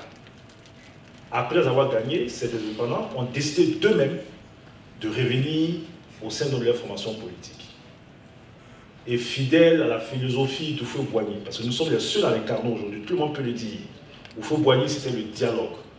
Fidèle à la philosophie d'Houphouët-Boigny, nous avons décidé d'accorder notre pardon et d'accueillir à bras ouverts nos frères. Cela ne remet pas en cause la position de principe qui veut que quand les partis politiques ont pris une orientation, on puisse suivre. Sur les indépendants, je dois aussi dire que, et puis je vais dans le sens du ministre, mais c'est surprenant quand même le débat politique dans notre pays. Mais Gikawe peut faire une conférence de presse avec Bion, qui je rappelle est chargé de la propagande, et je vais tout à l'heure revenir là-dessus, et revendiquer des indépendants qui ont rejoint le PDCI. Et donc les indépendants qui rejoignent le PDCI, vraiment seraient de vrais indépendants qui n'ont pas été achetés, et qui rejoignent le PDCI par conviction. Et les autres indépendants qui rejoignent les autres partis politiques l'ont été parce qu'ils ont été forcés. Mais quelle est cette logique politique? Mais si les indépendants sont achetés, ça veut dire que le PDCI en a acheté. Si les indépendants ne sont pas achetés et qu'ils peuvent eux-mêmes, parce que issus traditionnellement de partis politiques, après avoir démontré qu'ils ont plus de légitimité que les candidats choisis, retourner, mais les indépendants du RHDP qui sont revenus au RHDP sont revenus au RHDP comme les indépendants qui ont pu aller au PDCI. Sauf que nous avons beaucoup plus d'indépendants qui sont revenus au RHDP, parce qu'il revendiquait 4 indépendants qui sont allés au PDCI, mais nous sommes, selon nos décomptes, avec un potentiel de 36 indépendants qui nous ramènera à près de 120 municipalités au compte donc du RHDP. Bon, nous sommes le plus, le plus grand diviseur. Alors, à mon sens, il y a ce qui relève de l'analyse superficielle, qui peut partir d'une constatation, mais on peut aussi aller à une analyse beaucoup plus en profondeur pour comprendre ces phénomènes-là. L'analyse superficielle, c'est de regarder, oui, au PDCI, des cadres ne sont pas d'accord, sont RHDP, on ne cherche pas à savoir les raisons profondes. À partir du moment où des cadres qui étaient PDCI sont RHDP, sans chercher forcément à comprendre les causes qui les amènent à avoir cette position, on dit, ah vraiment, vraiment c'est le président Alassane Ouattara qui est en train de les diviser. Afin N'Guessan et Abdourahmane Sangaré, paix à son âme, n'arrivent pas à se mettre d'accord. On ne cherche pas à savoir quelle est la cause profonde. Il y a une divergence de vues qui est souvent idéologique, qui a fait que l'un et l'autre se sont poursuivis en justice. Abdourahmane Sangaré a resté en justice, Afin N'Guessan a resté en justice. On s'arrête à une constatation, on dit, ah vraiment c'est Alassane Ouattara qui divise. Ainsi de suite.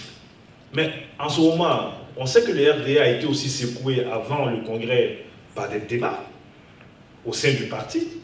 Des cadres du RDA sont sortis et ont exprimé des points de vue qui n'allaient pas dans la ligne de la direction du parti. Mais pourquoi vous ne dites pas que là encore, c'est Alassane Ouattara qui divise son propre parti? Donc arrêtez les analyses superficielles. Mon point de vue, en tant que jeune observateur de notre paysage politique en Côte d'Ivoire, nous sommes à la fin d'un cycle politique. Nous avons eu dans ce pays des partis politiques qui ont eu des grands leaders qui ont incarné le leadership à la tête de ces partis politiques. Laurent Gbagbo pour le Front populaire ivoirien, Alassane Ouattara pour le RDR, Henri Konan Bédié pour le PDCI. Et comme tout cycle de vie, dans le processus d'évolution de ces partis politiques fait que, avec les contingents qui souvent sont internes ou externes, je peux prendre chaque parti politique individuellement, Laurent Gbagbo est parti sans avoir véritablement préparé sa succession à la tête du FPI. Les cadres du FPI se retrouvent donc dans des contradictions de vue entre Afin Guessan. C'est fait pour nous arranger. Ça, je ne dis pas, et on ne va pas cracher là-dessus. Mais ce n'est pas de notre fait. Je ne suis pas sûr que si Laurent Gbagbo était encore à la tête du FPI, on aurait assisté donc à cette division au sein du FPI. Vous prenez le PDCI. Ce que les cadres, nos frères nous disent, c'est que après les avoir engagés pendant 13 ans dans une voie, en leur disant que c'est le RHDP qui est l'avenir, c'est le RHDP qu'il faut, et que du jour au lendemain, cette posture est remise en cause, parce que selon ce qu'ils nous disent, certains sont allés convaincre le président Bédié qu'il faut qu'il soit candidat en 2020. Et que tant qu'on n'était pas dans cette logique de candidature, la dynamique unitaire ne posait aucun problème. Et ces cadres qui estiment qu'on ne peut pas les amener devant, derrière, à gauche, à droite, on disait de rester cohérents avec la position qu'ils ont depuis 13 ans. Puisque depuis 13 ans, nous travaillons ensemble, nous faisons tout ensemble. Nous gérons ce pays ensemble. Nous sommes co-responsables de la gestion de ce pays. Les différents ministres de la Santé, du président Alassane Ouattara sont du PDCI. Mais en 2020, mais c'est ce bilan commun que nous allons défendre. Au nom de la cohérence politique, ils ont décidé d'être RHDP. Et vous venez dire que non, non, non, c'est nous qui sommes en train de diviser. Je prends même le RDR. Et c'est par là que je vais terminer. On a la chance, et aujourd'hui avec le RHDP, d'avoir un président qui est en avance sur son temps. Ayant compris que nous sommes à la fin d'un cycle, il a décidé de démissionner des instances du RDR pour se contenter d'un poste de président d'honneur du RDR. Il a permis à Mme Diabaté d'être présidente du RDR. Il a fait émerger de nouveaux visages au sein du RDR. Jamais, moi, je n'aurais été secrétaire général délégué d'un autre parti politique si Alassane Ouattara n'était pas un visionnaire. Avoir un jeune. Aujourd'hui, il a compris que tous nos partis politiques, et ça a été dit, qui ont des charges aussi bien positives que négatives, avec 77% de la population qui a moins de 35 ans. Tous ces jeunes qui ont 18 ans, je dis même qui ont 16 ans aujourd'hui, qui vont voter dans 2 ans. Faites 2018 moins 16 ans, ça fait 2002. Tous ces jeunes qui sont nés en 2002 n'ont pas connu la Côte d'Ivoire d'Henri Konan Bédié, n'ont pas connu la Côte d'Ivoire d'Alassane Ouattara, quand il était Premier ministre, n'ont pas connu la Côte d'Ivoire d'Houphouët-Boigny. Comment tout en assumant le passé, et c'est ce que les Européens réussissent ici. Les gaullistes, là, ce n'est pas forcément un parti politique, c'est devenu aujourd'hui toute une philosophie. Le fouettisme pour nous, c'est des valeurs, dialogue, tolérance, paix. Comment tout en assumant ces valeurs, nous pouvons tenir compte de la réalité qui veut qu'aujourd'hui, sociologiquement, les jeunes générations qui sont en train de monter, ces jeunes que nous avons vus par milliers à tous nos meetings, n'ont pas connu toutes les contradictions que nous avons connues. Donc pour le président Alassane Ouattara, le parti qui peut épouser l'avenir, ce n'est pas le RDR, ce n'est pas l'UDPCI, ce n'est pas le PDCI. Mais ce parti-là, c'est le parti d'ensemble qui s'appelle le RHDP, qui saura faire savoir dosage,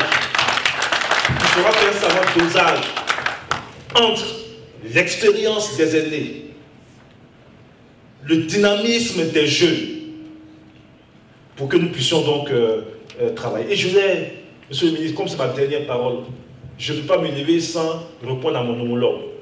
Parce qu'il est aussi chargé de communication au sein du PDCI anti-Oufou. Mais sauf que lui est chargé de la propagande. Et il est fier de dire qu'il est chargé de la propagande. Donc faites attention à tout ce qu'il dit. Par définition, il est chargé de la propagande. Donc chaque fois qu'il dit quelque chose, demandez-vous si ce n'est pas de la propagande. Mais tout ce qui a été dit là, les 100 millions, les ceci, cela, mais on sait que c'est des officines qu'ils ont créées pour distiller à longueur de journée des mensonges sur les réseaux sociaux. On n'a même pas le recul intellectuel nécessaire. Mais nous voulons de vrais débats. Et j'espère que nous aurons de vrais débats pour que les ONG sachent distinguer le vrai de l'ivraie. Nous aurons le vrai débat. On a parlé de commission électorale indépendante. Mon homologue est chargé de la propagande, puisque moi c'est seulement la communication. Lui, il est chargé de la propagande. Dit que la commission électorale indépendante. Je n'ai même pas compris l'utilité de sa conférence. Parce qu'il est venu dire ce que Alassane Ouattara dit. Il dit non, non, non, non, non, on exige la réforme de la CEI. On exige que la société civile soit plus représentée au sein de la CEI. Mais il ne fallait pas faire de conférence. Puisque Alassane Ouattara a déjà dit ça. Il a déjà dit que la CEI sera réformée dans sa composition et que le rôle de la société civile sera renforcé au sein de cette commission électorale indépendante. Mais venez dire que nous avons aujourd'hui la commission électorale indépendante qui a organisé les élections de 2010 et qui n'est plus adaptée, c'est mentir. Parce que vous êtes journaliste, vous savez qu'en 2010, la commission électorale indépendante qui découlait des accords de Pretoria était une commission indépendante qui intégrait les éléments des forces nouvelles, MPCI, MPIGO, MJP. Et qu'en 2013-2014, il y a eu une réforme de cette commission électorale indépendante. Et qu'avec l'aide du NDI, et de façon consensuelle, y compris avec mon collègue chargé de la propagande, qui était d'accord, nous avons une commission consensuelle qui a été mise en place. Même après le consensus, quand l'opposition s'est plainte de la composition du bureau de cette commission électorale indépendante, le président a pris un acte pour donner des places supplémentaires à l'opposition. Ce qui permet à Koulibaly Gervais et à Dougou Alain pour le FPI d'être membre de la commission électorale indépendante. Donc venez dire que c'est la commission électorale indépendante de 2010 qui est là vraiment. Même quand on veut faire la propagande, il faut quand même essayer d'être un peu cohérent dans sa démarche. Maintenant, rien n'est parfait. Mais cette commission électorale indépendante, accordons-nous d'abord pour dire que oui, on l'a mis en place ensemble, qu'on était tous d'accord, toute la classe politique ivoirienne. Maintenant, on peut dire que bon, en 2018, le consensus qu'on a eu là, cette commission électorale indépendante présente quelques faiblesses. Et qu'en prévision de 2020, elle doit être réformée pour parfaire son organisation, sa composition. Mais il n'y a aucun problème à cela. Et le président est ouvert à cela. Il y aura des discussions qui seront ouvertes avec toute la classe politique ivoirienne pour qu'on arrive à une commission électorale indépendante qui, dans sa recomposition, conformément à l'orientation donnée par la Cour de justice africaine, puisse voir le rôle de la société civile renforcé. On nous parle de découpage électoral, mais je pense que le ministre Adjoumani a répondu. Il y avait 198 communes en Côte d'Ivoire lorsque le président Ouattara arrivait, avec sur papier plus de 1000 communes créées, mais qui n'étaient pas encore rentrées effectivement. Mais en mettant en place, en alliant efficacité et efficience, c'est en tenant compte de la rareté des ressources que nous avions à l'époque, le président a rapporté la décision créant 1000 et quelques communes qui n'avaient pas encore été mises. Et de 198 communes, on tombait à 197 communes. Mais qui étaient 197 communes depuis le temps du président Rikonan Bédié. C'est seulement là, à la veille de l'élection, que nous avons créé 4 communes. Une commune au nord, Bélégon, une commune au centre, Ateguako, et 2 communes au sud, c'est-à-dire Ndoussi et Sikensi. Assini, pardon, et Sikensi. Quand ton camarade te frappe et puis te met par terre, puis prend ta tête et puis frotte par terre, pour dire vraiment tu as gagné. Mais chercher des prétextes pour dire que non, c'est le découpage qui a fait qu'on n'a pas pu gagner, alors que c'est le même découpage qui était là depuis et qui n'a pas encore changé, c'est pas vrai, c'est pas sérieux. C'est pas vrai, c'est pas sérieux. Le dernier point, c'est la polémique sur les fraudes avec les manifestations que nous avons constatées. Le ministre me disait tout à l'heure que le Houphouët-Boigny doit se retourner dans sa tombe. Dire que des gens qui se réclament du PDCI du Houphouët-Boigny soient des gens qui soient dans la rue à brûler, à manifester, à casser, mais Houphouët-Boigny doit se retourner dans sa tombe. Mais nous avons d'abord des recours. Mais nous-mêmes, là, au niveau des RHDP, on estime que par endroit, il y a eu des éléments de fraude, puisque la même stratégie de fraude du PDCI anti-oufouettiste a été partagée à tous les candidats du PDCI sur les RHDP. Ils avaient la même méthode. Mais nous avons privilégié, nous, la voie de la justice et du droit. Il y a la chambre administrative de la Cour suprême. Nous avons fait nos requêtes, nous avons argumenté, nous avons déposé auprès de cette chambre à qui nous faisons totalement confiance. Et puis la chambre va arbitrer. Et puis elle rendra sa décision, nous allons nous conformer à cette décision. C'est ça l'oufouettisme. C'est ça la Côte d'Ivoire nouvelle que nous voulons. C'est ça les valeurs auxquelles nous voulons que les uns et les autres, dans lesquelles les uns et les autres se retrouvent. Donc, dites à notre ami en charge de la propagande que même quand on veut faire de la propagande, on essaie de trouver quand même un peu de cohérence dans ce qu'on dit. Ce qu'il dit n'est pas vrai. Ce qu'il dit n'est pas vrai, c'est du mensonge. Et on ne peut pas venir tromper les populations ivoiriennes en avançant. Nous sommes la première force politique en Côte d'Ivoire. Le ministre a dit que nous avons eu près de 50% de l'électorat. Mais quand vous prenez les voix du PDCI, c'est 12% de l'électorat. En termes de communes, puisque chacun peut lire une situation pour essayer de masquer un peu sa défaite, en disant oui, bon écoutez, nous on est un seul parti, on a eu 50 communes. Eux ils sont 5 partis, ils ont eu 92 communes. Même si aujourd'hui nous sommes à près de 120 communes. Mais alors dans les suffrages exprimés, là nous sommes à près d'1 million de voix. Le PDCI a eu à peine 170 000 voix. C'est là le débat. Un homme politique agit en pensant à la prochaine élection. Mais un homme d'État agit en pensant à la prochaine génération. Et le président Alassane était un homme d'État. Il a décidé de passer le flambeau à la nouvelle génération. Nous ne pouvons qu'être fiers de notre président. Avant de conclure, je voudrais dire merci. Merci au président Alassane qui a pris la décision de libérer nos frères et sœurs de la crise post-électorale de 2011. Et cette décision a été émouvante et a surtout participé à renforcer la réconciliation en Côte d'Ivoire. Je m'attendais à une question sur ce point. Les journalistes n'ont pas fait cas. Et nous, autour de cette table, nous voulons dire merci au président Alassane Ouattara. Parce que c'est un homme de paix et qui ne demande qu'une chose, voir la Côte d'Ivoire vivre en paix. Pour conclure, je voudrais dire... On peut continuer, messieurs les journalistes? Merci. Pour conclure, je voudrais dire que le RHDP a pour vision, le RHDP a pour objectif, et pour le RHDP, c'est l'école et les collèges de proximité dans chaque sous-préfecture, dans chaque département, dans chaque région. Pour le RHDP, c'est une université dans chaque grande région. Pour le RHDP, c'est permettre à chaque Ivoirien de se soigner. Le RHDP, c'est l'eau pour tous, l'électricité pour tous en Côte d'Ivoire. Pour le RHDP, c'est l'autonomisation de la femme. Nous avons la responsabilité de maintenir la paix et la stabilité. Je voudrais vous dire ici, à vous Ivoiriens de la diaspora, que le RHDP a besoin de tout ce que vous avez à offrir, a besoin de toutes vos expériences. Le RHDP garde ses portes grandes ouvertes à tous les autres partis politiques parce que nous voulons et nous sommes le creuset de paix et de stabilité. Et nous sommes la seule force au plan national, nous sommes la seule offre politique. Je vous remercie. Je voudrais remercier à mon tour le doyen Fologo, tonton Fologo, avec qui j'ai mon aîné qui travaille depuis plus de 30 ans comme chauffeur et qui connaît très bien mon père, qui lui-même a été un militant du PDCI RDA. Je voudrais aussi dire que nous intégrons tout ce qui a été dit par vous-même et par Abdou Touré, le professeur Abdou Touré.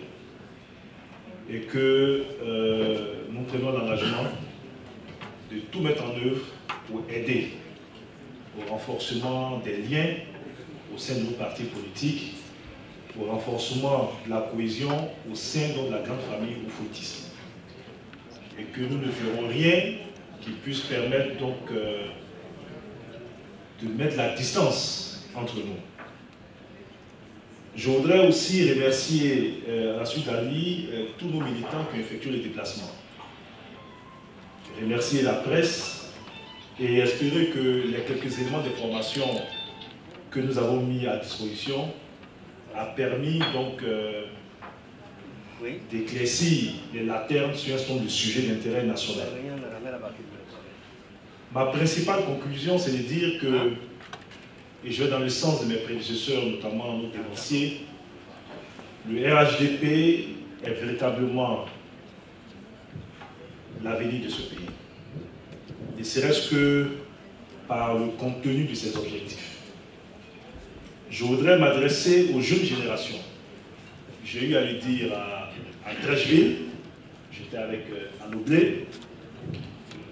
Au-delà des questions politiques qui pourraient nous diviser aujourd'hui, au-delà même des questions liées à la pertinence de telle ou telle formation politique, notamment le RHDP, je pense fondamentalement que le nouveau parti de la jeunesse ivoirienne, c'est le RHDP. Et je m'explique pourquoi. Quand vous prenez le PDCI RDA, le PDCI a 72 ans aujourd'hui. Quand vous prenez le Front populaire ivoirien, c'est un parti qui a 36 ans aujourd'hui. Quand vous prenez le Rassemblement des Républicains, c'est un parti qui a 24 ans aujourd'hui. Ça veut dire quoi? Au moment où ces partis se créaient, la grande majorité des Ivoiriens d'aujourd'hui, des Ivoiriens de 2018, n'étaient pas encore nés. Et beaucoup parmi cette majorité d'Ivoiriens, je parle essentiellement des jeunes, nés autour des années 2000, quand ils ont commencé à avoir une conscience politique, autour des années 2010-2015, pour ceux qui sont de notre grande famille, c'est-à-dire la famille des oufouettistes, ils n'ont connu que le RHDP. Puisque depuis 2005, nous avons, à toutes les élections, comme je l'ai dit, parlé de RHDP, nous sommes allés au RHDP.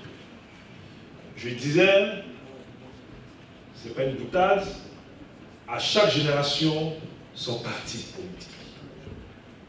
Nous avons nos dévanciers qui, avec Houphouët-Boigny, se sont battus d'abord pour nous donner les indépendances.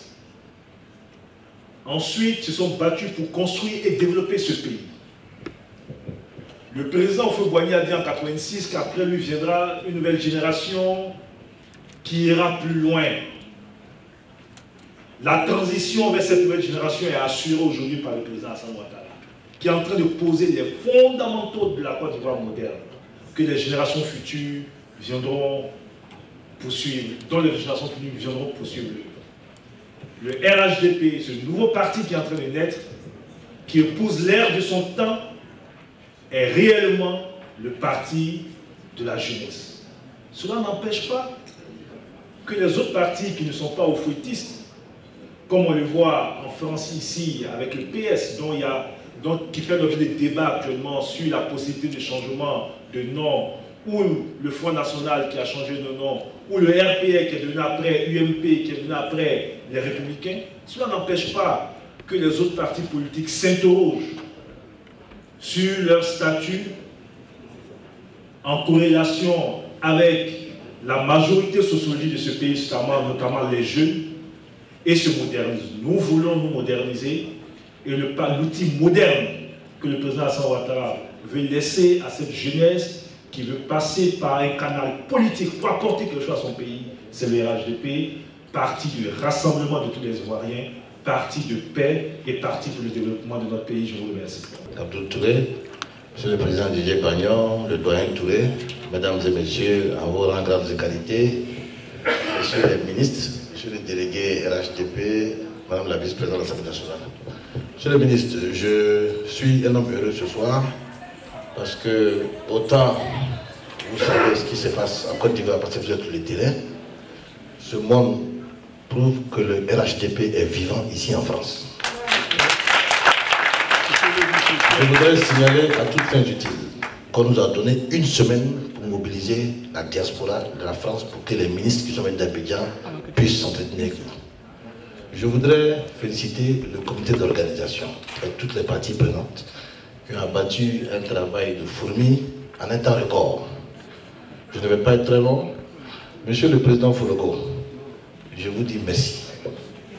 Pour que vous veniez, ça n'a pas été facile, mais vous êtes venus. Et je suis content des propos de paix et de rassemblement que vous avez distillés dans la salle. C'est important. Je ne vais pas être très long. Merci d'être venu. Après la cérémonie, il y a une fête dehors. Je vous remercie. À la fin de la cérémonie, un cocktail fut offert par les organisateurs à toute l'Assemblée. Reportage Tidiane Oula, Franck Moukassa pour Event News TV.